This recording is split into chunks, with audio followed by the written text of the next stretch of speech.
Welcome to the Invested Dads Podcast, simplifying financial topics so that you can take action and make your financial situation better.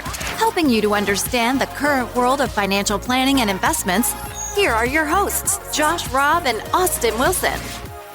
All right. Hey. Welcome back to the Invested Dads Podcast, a podcast where we take you on a journey to better your financial future. I am Austin Wilson, research analyst at Hixon Zuercher Capital Management. And I'm Josh Robb, director of financial planning, also at Hixon Zuercher Capital Management. Austin, how can people help us grow this podcast? Yeah, we would love it if you would subscribe on whatever platform you are listening to us on. We put out new episodes every single Thursday, so please subscribe. And if you can, leave us a review on whatever platform you listen to. But a lot of people have done that on Apple Podcasts and Spotify, and we thank you for that because that helps us get found by more listeners who we hopefully can help with what we're talking about. And today, what we're talking about is what we're reading because we read a lot of things. There's a lot of interesting stuff going on. Not all of these topics deserve a dedicated episode. So it's just good to kind of give you some little blurbs on things that we see as interesting or that might help you. Yes. So, my Josh, first one is headline news, the Vatican. There's a trial going on. In fact, they're the ones that were taken advantage of. So the Vatican had some people within their organization that were using money for nefarious things. And so the Vatican has some money and they would invest it and lots of money. They would use it for growing their outreach. Yep. And along the way, they'd invested in certain things. And think of any kind of nonprofit, you kind of set up an endowment type of thing. Right. So they had all this been coming to light in this trial, and it's been actually going on for about 2 years, but between the pandemic and other things and this being such a big thing, it's really gone on. It's going to continue going for a while. And these are all just accusations at this point. There's nothing proven. They're on trial right now. But there's been some crazy, we're talking hundreds of millions of dollars here. It's a lot of money. Yes, of just bad deals or deals that went to friends or money being spent for things that they shouldn't be spent on. All this stuff is coming to light. For instance, there was this intelligence analyst who was an outside consultant that they brought in. Yep. A lot of money. But one of the things, they gave money to this person to help with missionaries that were being held hostage by rebels overseas, different places. I'm guessing that didn't happen. Apparently, they may have used that money for buying Prada and Louis Vuitton and stuff for themselves instead. And again, all just accusation at this point. But just things like that. Also, this, by the way, is the biggest criminal trial in the Vatican's modern history. Wow. So you can talk about that. There's all the way up through cardinals, other people. One was tens of millions of dollars went towards this bad investment. They went towards friends, family. There's chance for prison for some of these people. Wow. I was reading through this whole article, which, by the way, all the articles we're mentioning today, we will have links in the show notes. Yes, we will. But there was this real estate deal. And again, it's like popular part of London. And they were buying the building and then also this business. Business didn't go well, so they wanted to get out of that, but hold the building. So they hired this person, this real estate agent, said, all right, here's the deal to own the building, but get out of the business. And again, these all accusations. Allegedly structured the deal so he had all the voting rights. And so then after this person in the Vatican signed this one-page like memo summary, which he thought he trusted the lawyer, turned out the lawyer that gave him the one page also worked for the same real estate agent. Ooh. Not a great idea. It gave him full rights. So then he turned around and said, if you want to buy the rights and actually have ownership of this building, which you thought you already did, you have to pay me now this extra money. Wow. And all this fun stuff. Sketchy. Yep. So lesson to be learned from this whole article is no matter how big, powerful, and how much money you have, be careful and understand what you're actually getting yourself into. Right. And sometimes complicated is not better. True. Man, I can see your chief compliance officer ears were just ringing as you were reading this. I was like, my heart was racing fast. And a lot of disclosures. I was really sweating. Oh, man. My first article is titled, eBay is entering the NFT business with an assist from hockey legend Wayne Gretzky. And this is a CNBC article. Also, yes, linked in the show notes. If you want to know what an NFT or non-fungible token is, we do have a dedicated episode on that from 2021, and we will link that in the show notes as well. So eBay, which is like you can buy and sell used items, new items, anything. eBay, you can buy anything. I think that's their motto, really. Yes. Also used to involve a lot of PayPal. PayPal then was spun off. All of these things happen there. They're getting into selling NFTs, and they're using a partnership with Wayne Gretzky and featuring legendary hockey player. Yes, then he is going to be featured in the first collection of NFTs from eBay. You're going to be able to have an opportunity to buy 13 limited edition digital collectibles in partnership with a Web3 platform called One Of, each of which is going to contain a 3D animated rendering of Gretzky making one of his signature moves on the ice. Man. I mean, there's only That's 13 exciting. of them out there. Supply and demand. That's right. How can you afford not to? Right. That is not a recommendation. I'm totally kidding. NFTs are one of the most controversial aspects of the whole crypto digital asset move, because technically you could copy and paste about anything and not have the original, but have something that's the exact same, but it's not as valuable for some reason to someone. So that is NFTs for you. But yes, listen to that episode. There are going to be additional NFTs in this partnership coming with eBay through the company called One Of. So those are going to be more accessible. I think these first 13 are going to go really high priced. Or they hope so. Yeah, they hope so. It's a Wayne Gretzky kind of partnership. It probably will, but they are going to have some new ones that are featuring some of the most iconic features on Sports Illustrated covers. And those are going to be quote unquote priced for the everyday fan, starting at about $10 each. Now, see, I could get on board with that because you buy these NFTs, you can use them as like your icon or image for Twitter or whatever you want. Yeah. And then you could have it as your desktop. I could see like if you had one of those really awesome Sports Illustrated covers you really like, $10 isn't that bad. Yeah, think like of for a Michael Jordan that, from right? the 90s. Like Duncan and whatever. Yeah. I could almost justify $10 for that, but we'll see. Josh is going to go all in on NFTs. All in one $10 Sports Illustrated NFT of Bo Jackson through Coinbase, when he was in his heyday. You can buy NFTs. There you go. That's kind of an upcoming platform through them too. All right. My next article is discussing rate hikes and how they will hurt or help the economy due to inflation. Well, that's a very popular topic. That's so right. Illustrate us. Yes. So this is an article in one of my financial advisor magazines. And the concept there is they were talking to a Columbia University professor, and their opinion was that the U.S. economy does not need rate hikes to slow inflation, but instead inflation is a result of supply-demand mismatch. Right. And not enough supply, more demand. Too much demand. And the demand piece right now is because of influx of cash. Yep. We have a lot of cash floating around, so there's a lot of demand. And then we have supply chain constraints, all that fun stuff. The thought here was instead of fixing the demand side, which is what raising interest rates does, historically, that's why the Fed is doing that, is it pushes down the demand because it makes things more expensive, slows down inflation. Why don't you fix supply side? No, bring more supply online. So a couple examples they gave, and this is something that President Biden had early on as one of his agendas, was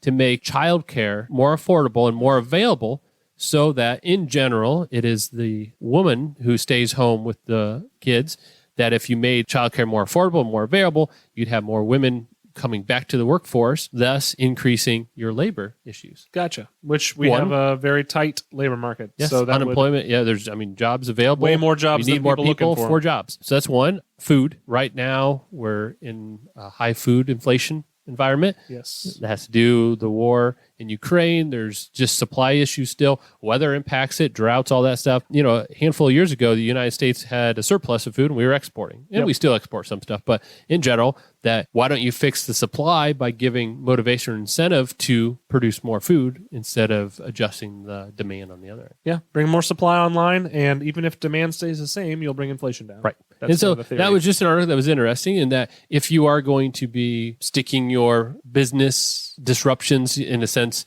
the government is trying to stick themselves in and make an adjustment by raising rates. You could do that on one or the other. Why not focus on the other end is what this article is about, which I just thought was an interesting approach. Yeah. The Fed necessarily cannot do most of this because they have only a couple mandates that they have control over. But the idea was the overall government maybe could focus more on one end of supply instead of the demand. That is interesting.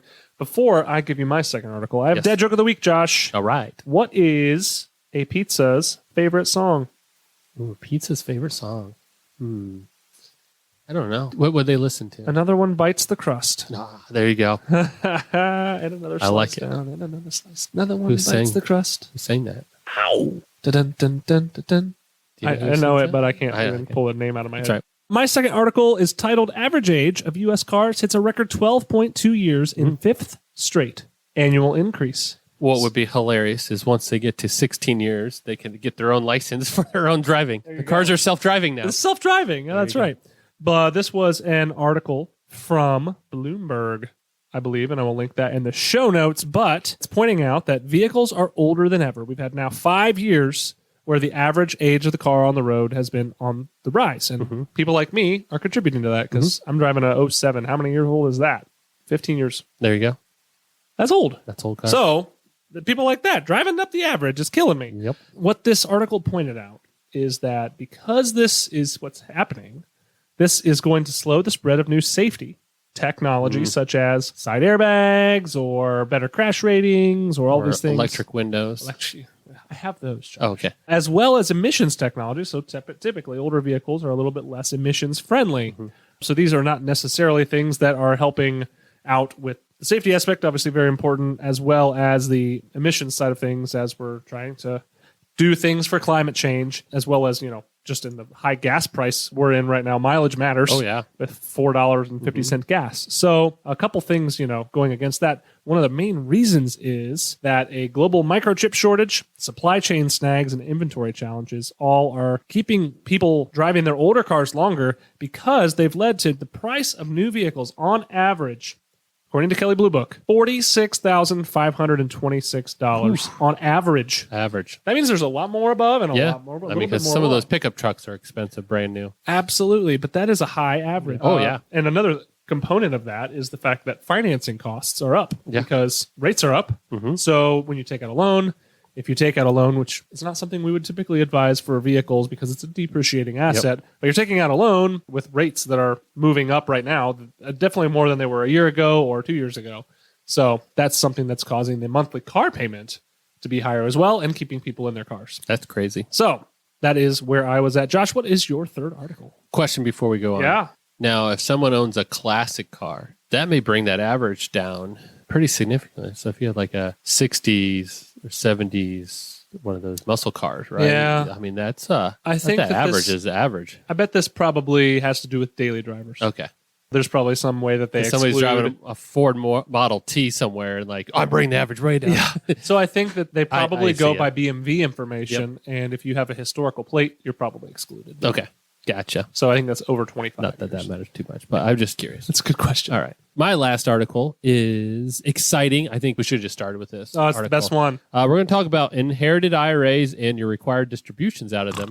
Yeah, Austin's asleep already. The idea there, though, is this isn't actually new news in that this whole piece. What's new is that the IRS has interpreted this significantly different than most people in our industry thought it would. Interesting. So this is actually a law that was passed in 2019, a handful of years ago. And the idea was starting in 2020, if someone passed away and left their IRA or some sort of pre-tax account, so think 401ks, IRAs, those type of accounts, left them to someone, that there was new rules required. And the general consensus was that if you were what's considered to be an eligible beneficiary, which is your spouse, minor children, somebody that's disabled or chronically ill, or if they were less than 10 years younger, so within 10 years of the person who passed away, they just followed the old rules. They just said, I get it for the rest of my life. I've got to take a little bit out every year, but I get to do it for the rest of my life. They created this new group that were non-eligible beneficiaries. And the idea there was that if you died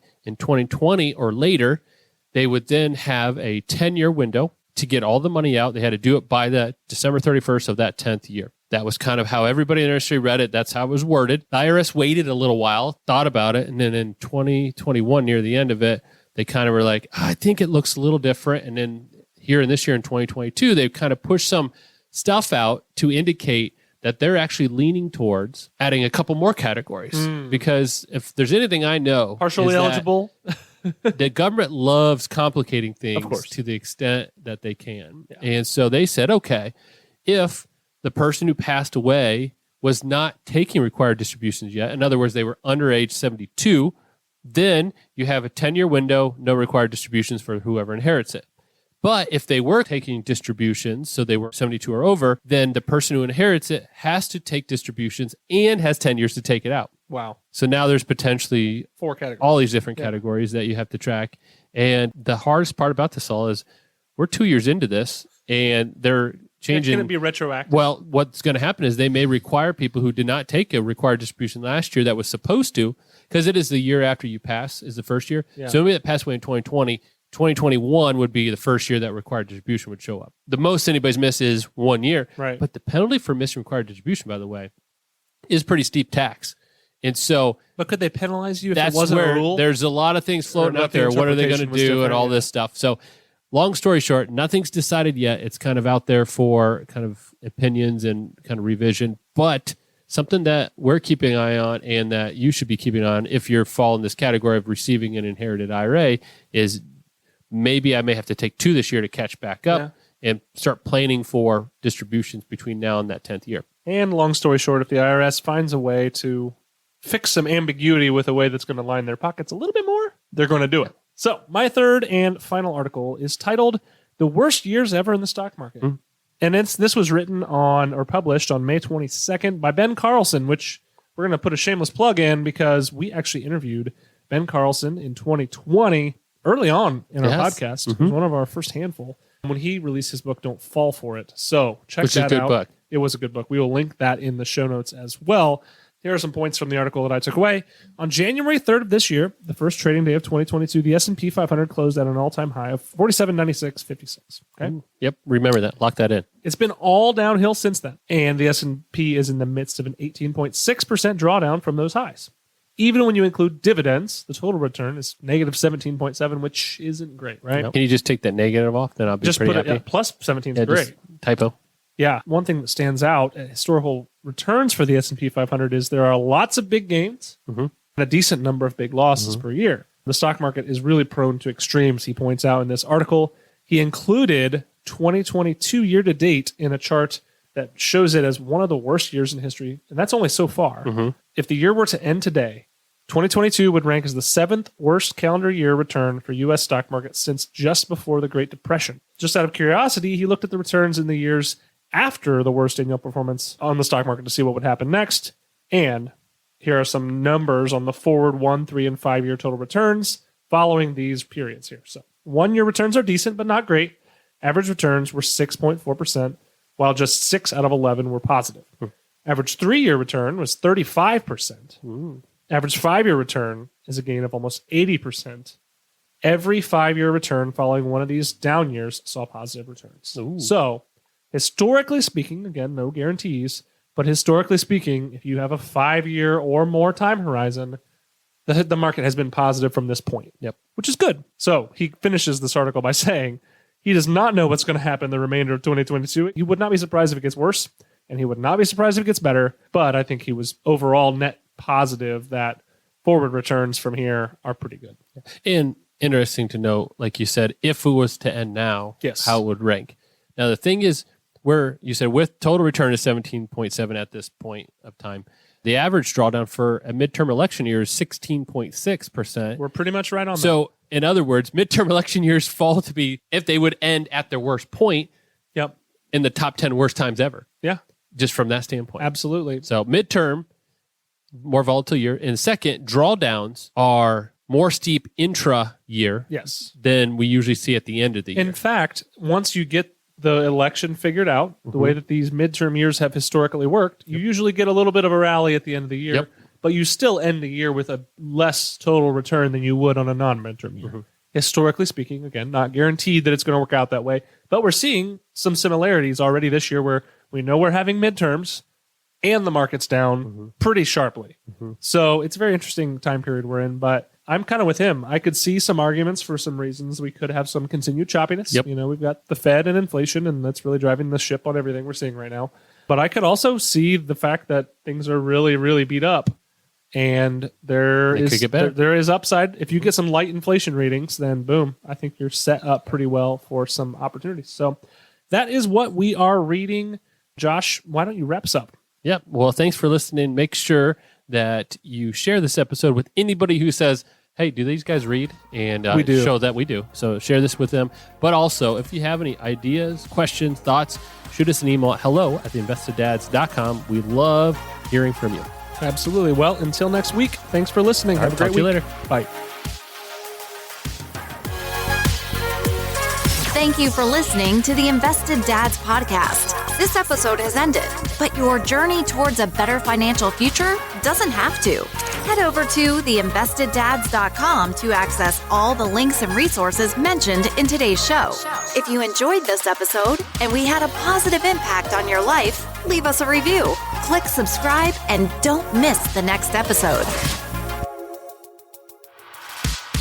Josh Robb and Austin Wilson work for Hicks & Zerker Capital Management. All opinions expressed by Josh, Austin, or any podcast guests are solely their own opinions and do not reflect the opinions of Hicks & Zerker Capital Management. This podcast is for informational purposes only and should not be relied upon for investment decisions. Clients of Hicks & Zerker Capital Management may maintain positions in the securities discussed in this podcast. There is no guarantee that the statements, opinions, or forecasts provided herein will prove to be correct. Past performance may not be indicative of future results. Indices are not available for direct investment. Any investor who attempts to mimic the performance of an index would incur fees and expenses which would reduce returns. Securities investing involves risk, including the potential for loss of principal. There is no assurance that any investment plan or strategy will be successful.